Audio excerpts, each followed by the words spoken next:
Ja, lepo pozdravljeni vsi skupaj. Nekaj časa se že nismo slišali.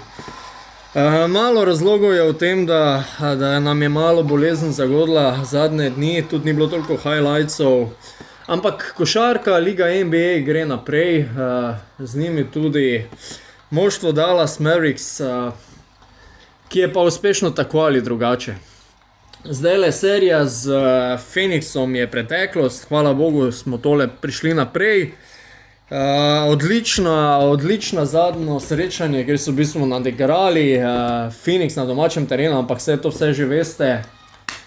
Čas je bil za nov izziv za Dallas, da se pomerijo z Golden State Warriors, bistveno izkušenejšo ekipo in evo, imamo kar imamo 3-1. Za Warriors ni ravno rezultat, ki si ga želimo. Po pravici povedano, ni bil niti rezultat, ki smo ga pričakovali, posebno po seriji proti Phoenixu. Vsaj kakšno zmago več. Ampak dobro, je kaj je, tega se bomo dotaknili v nadaljevanju. Že zdaj vas povabim, da se naročite na moj kanal za podobne analize, highlightse okoli Dallasa, Luke Dončića in ostalega sveta košarke. Vabljeni, da se naročite torej. Kaj reči. Malo so se zgubili pri Dallasu v zadnjih srečanjih. V bistvu, roko na srce, tako slabe igre dejansko nismo pričakovali. Nekako so se ustrašili vsega skupaj, recimo, da gre tukaj za neko pomanjkanje samih izkušenj. Igralci, od katerih smo pričakovali bistveno več, so se izziva ustrašili, kako bi temu rekel, žoge enostavno ne letijo noter. Procent šuta je katastrofalen, da ne rečem kriminalen. Tako da tu so nekateri igralci zelo pogrnili na polni črti. Medtem ko je Luka ni odigral perfektno svojih tekem, znal je boljše, pa vendar težko mu zamerimo veliko stvari, ko pa se more praktično boriti sam v določenih stvarih.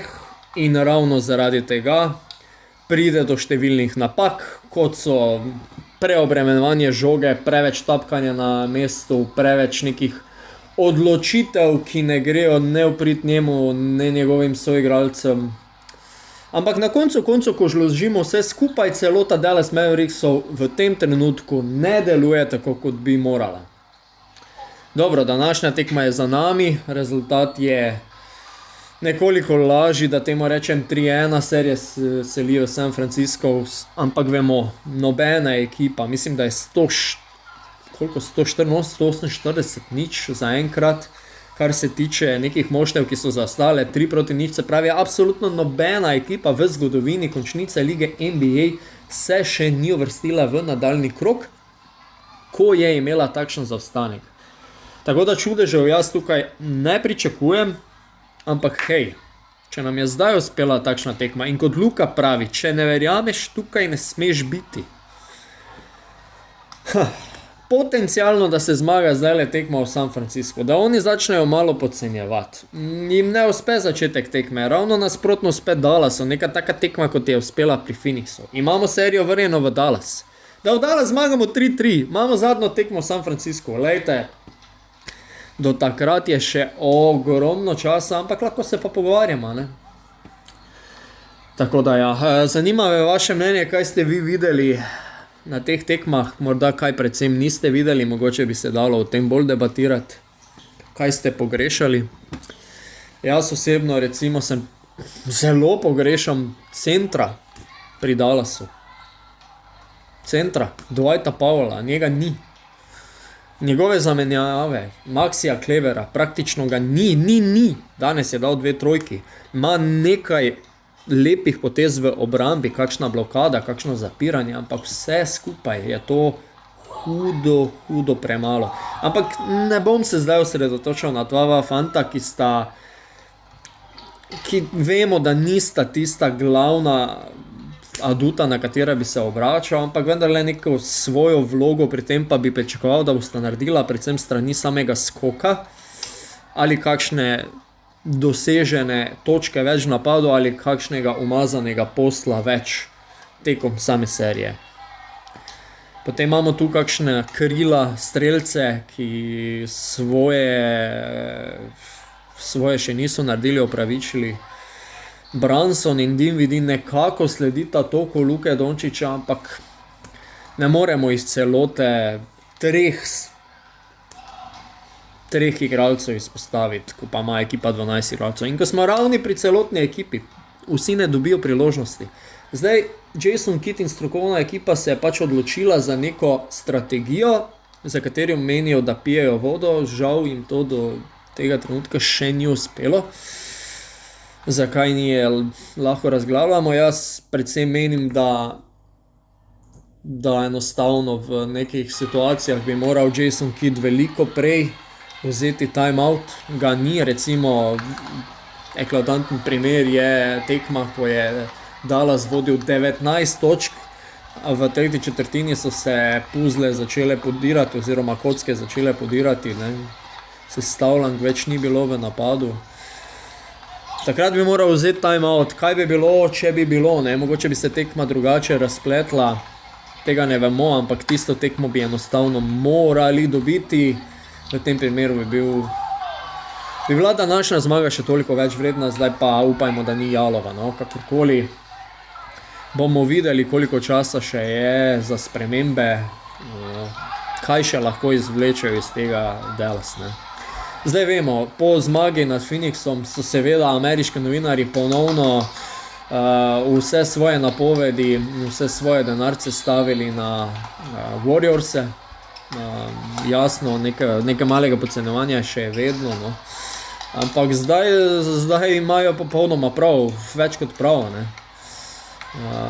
Niso še opravičili tega, zakaj so se vrstili Dallas do vsem, kamor so vse. Nihče jih seveda ni uvrščal, kot sem dejal vsem, ampak zdaj so tukaj, kjer so. In kaj jaz vem, mogoče pa je to tisti nivo najvišji, ki ga lahko dosežejo, ne vem. Jaz sem pred začetkom serije z Warriorsi dejal, oziroma ni res, ne pred začetkom, ampak po prvem srečanju z Warriorsi sem dejal, da enostavno tile Warriorsi v tem trenutku niso boljša, kvalitetnejša ekipa kot pri Phoenixu. To so bile moje besede, za katerimi še vedno stojim. Ne govorim tukaj o izkušenosti. Govorim o čisti košarkarski igri in kvaliteti le-te. Nenazadnje, Phoenix je moštvo, ki je letošnjo sezono bilo več kot boljšo od vseh ostalih, kar se rezultata rednega dela tiče. Ampak v končnici enostavno tole niso toliko dokazali, medtem ko Warriorsi mislim, da niso tako superiorni. Niso več to ista ekipa, kot je bila nekoč, ko je osvajala naslove z Durantom oziroma brez njega. Vemo tudi, LeBron jih je vmes premagal s Clevelandom, ampak karkoli. Igralci so starejši, nekateri izmed njih so šli čez težke poškodbe, ekipa se je tudi menjala. Skratka, definitivno so premagljivi, nikakor pa ne na takšen način, kot je Dallas tole pokazal na prvih 3 srečanjih, nikakor. Daleč od tega. Tako da se mi zdi nekoliko škoda zamujene priložnosti, za katero celo malo dvomim, da se bo v tej seriji ponovila, no. Res se bojim, da je nekoliko prepozno, ampak hej, upanje umira zadnje, ne. Bomo videli. Kaj vi menite? Še lahko Dallas obrne rezultat? Je še dovolj časa? Je možno, da jim kot prvim v zgodovini uspe se vrniti iz 3-0 in serijo zmagati?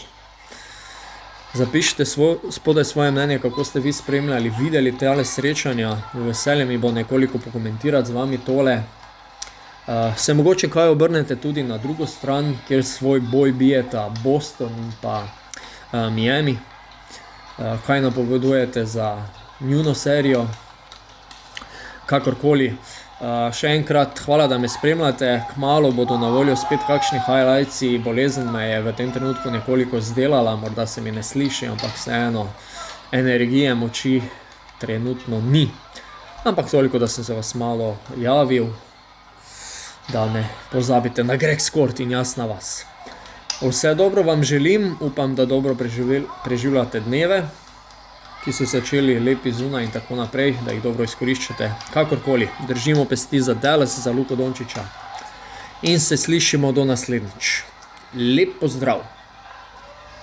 In ne pozabite se naročiti.